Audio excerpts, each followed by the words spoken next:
Roma, 17 de febrero del año 1600. Es el año del gran jubileo. La ciudad eterna está abarrotada de peregrinos que han viajado desde los rincones más lejanos de la cristiandad buscando el perdón de sus pecados. Las campanas repican llamando a la oración y el incienso se mezcla con el aire frío del invierno italiano. Pero en una plaza concreta, el campo de Fiori, el aire no huele a santidad, huele a madera seca, a miedo y a la anticipación de la muerte. En el centro de la plaza se alza una pira funeraria. No es para un criminal común, ni para un ladrón, ni siquiera para un asesino. Es para un hombre cuya única arma fue su mente.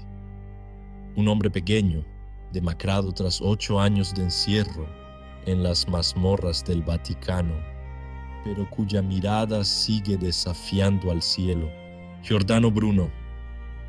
Este no es solo el relato de una ejecución, es el momento exacto en que el mundo antiguo, cerrado y finito, intentó asesinar al universo infinito.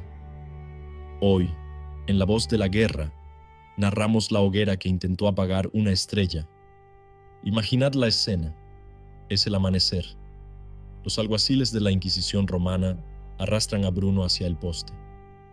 Lo han desnudado, despojándolo de sus hábitos de dominico, la orden a la que una vez perteneció y que ahora lo condena.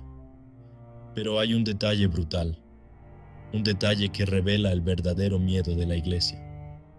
Giordano Bruno no puede hablar, no puede gritar sus últimas verdades a la multitud. Lleva una mordaza de hierro. Una púa de metal atraviesa su lengua y otra su paladar, aseguradas con una correa de cuero. Han tenido que silenciarlo físicamente porque sus palabras eran más peligrosas que cualquier ejército hereje. ¿Quién era este hombre al que el Papa Clemente VIII temía tanto? Filippo Bruno, nacido en Nola, bajo la sombra del Vesubio, era un filósofo, un poeta, un mago y un astrónomo. Mientras Copérnico había sugerido tímidamente que la Tierra giraba alrededor del Sol, Bruno había ido mucho más allá. En una época donde se creía que las estrellas eran luces fijas en una cúpula divina, Bruno miró al cielo nocturno y vio el infinito. Dijo que las estrellas eran otros soles. Dijo que esos soles tenían sus propios planetas. Y lo más aterrador para la teología del momento, dijo que en esos planetas podrían vivir otros seres, otras creaciones de Dios. Si el universo era infinito, ¿dónde quedaba el infierno? ¿Dónde quedaba el trono de Dios? Si había otros mundos, Cristo había muerto también por ellos. Con estas preguntas, Bruno no solo desafiaba la astronomía, estaba dinamitando los cimientos mismos de la autoridad papal. La sentencia había sido leída 8 días antes, en el palacio del cardenal Madruso. Cuando los inquisidores, vestidos de púrpura y escarlata, pronunciaron la condena a ser entregado al brazo secular, un eufemismo para ser quemado vivo, Bruno no tembló. Se levantó y con esa voz que pronto silenciarían con hierro, les lanzó una frase que resonaría a través de los siglos. Tal vez tenéis más miedo vosotros al pronunciar mi sentencia que yo al recibirla. Y tenía razón. El miedo estaba en los ojos de sus verdugos. Mientras lo ataban al poste en el campo de Fiori, le acercaron un crucifijo a la cara para que se arrepintiera en el último segundo. Bruno, con la mordaza clavada en la boca, apartó la mirada con desprecio. No rechazaba a Dios. Rechazaba al Dios pequeño y cruel que ellos le ofrecían. El fuego se encendió. Las llamas comenzaron a lamer sus pies. La multitud, una mezcla de morbo y fanatismo, observaba en silencio. No hubo gritos de dolor audibles, solo el crepitar de la madera y el humo negro subiendo hacia ese cielo infinito que él había defendido. En ese momento, Giordano Bruno se convirtió en ceniza, Pero la Inquisición cometió un error fatal. Al quemar al hombre, encendieron la leyenda. Pero para entender cómo llegó a esta hoguera, debemos retroceder. Debemos conocer la traición, porque Bruno no fue capturado por una gran operación de inteligencia. Fue vendido, traicionado por un noble veneciano que fingió ser su alumno, un hombre llamado Giovanni Mocenigo, que deseaba aprender los secretos de la memoria y la magia, y que, al no obtener lo que quería, lo entregó a los perros de Dios. La trampa se cerró en Venecia. Bruno, tras años vagando por Inglaterra, Francia y Alemania, cometió el error fatal del exiliado, la nostalgia. Quería volver a Italia. Giovanni Mocenigo, un noble veneciano, le había invitado prometiéndole protección a cambio de aprender los secretos del arte de la memoria, una técnica mnemotécnica que Bruno dominaba a la perfección. Pero Mocenigo era un hombre de mente pequeña y supersticiosa. Esperaba aprender magia negra, hechizos para controlar a sus enemigos. Lo que recibió fueron lecciones de lógica y cosmología.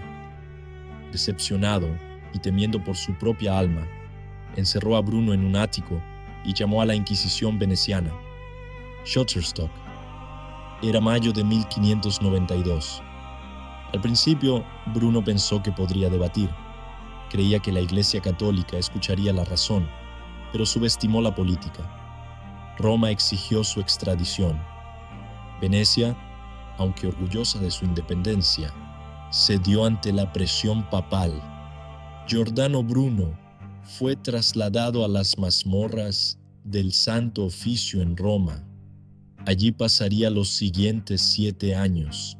7 años de oscuridad, sin libros, sin papel, interrogado una y otra vez por los teólogos más brillantes y despiadados de la época, incluido el cardenal Roberto Bellarmino, el mismo hombre que años más tarde advertiría a Galileo Galilei. Pero ¿cuál era el verdadero crimen?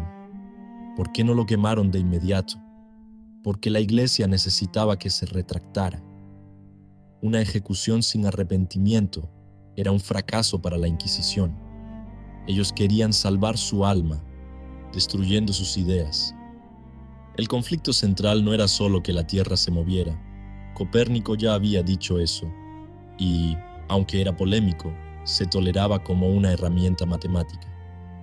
Bruno fue mucho más lejos. Destruyó las esferas de cristal. Él propuso un universo sin centro y sin límites. Decía, si Dios es infinito, su creación debe ser infinita. Imaginad el vértigo de los cardenales al escuchar esto. Si existen infinitos mundos, existe un Edén en cada uno. Existe un Adán y una Eva en cada estrella. Tuvo Jesucristo que viajar de mundo en mundo, siendo crucificado infinitas veces para salvar a infinitas humanidades. La idea era teológicamente monstruosa para el Vaticano. Hacía que la Tierra, el Papa y la Iglesia fueran insignificantes, un grano de arena en una playa interminable.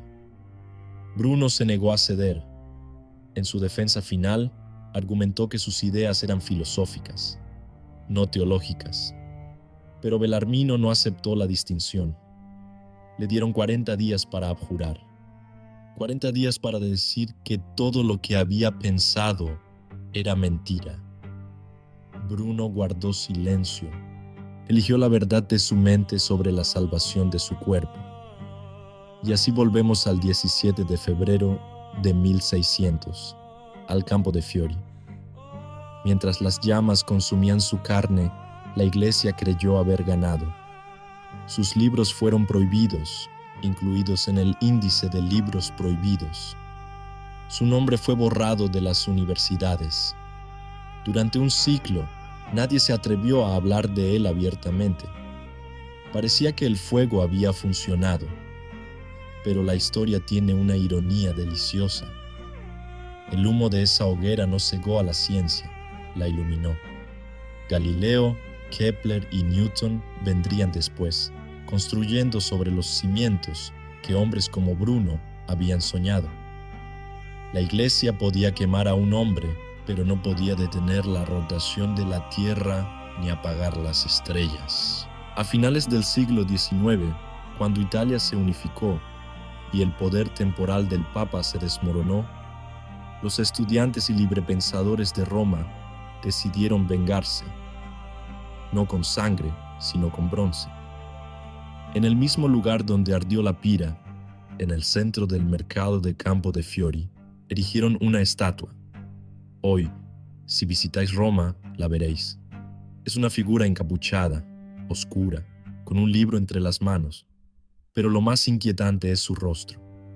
Giordano Bruno no mira al cielo, no mira a la gente. Su mirada de bronce está clavada, fija y desafiante, directamente hacia el Vaticano. Es una advertencia eterna, un recordatorio de que el pensamiento libre es inmortal. Clemente VIII ha sido olvidado por la mayoría. El cardenal Bellarmino es solo una nota al pie en los libros de historia de la ciencia. Pero Giordano Bruno, el hereje, el mago, el hombre que amaba el infinito, sigue allí, de pie entre los puestos de flores y frutas, recordándonos que a veces la verdad vale más que la vida. El universo es infinito y la estupidez humana, lamentablemente, también parece serlo. Pero mientras haya alguien dispuesto a mirar a las estrellas y preguntar ¿por qué?, la voz de Bruno no se apagará. Esto ha sido la voz de la guerra. Si crees que la libertad de pensamiento es el arma más poderosa, comparte este video. Soy su comandante en la historia y nos vemos en el próximo frente.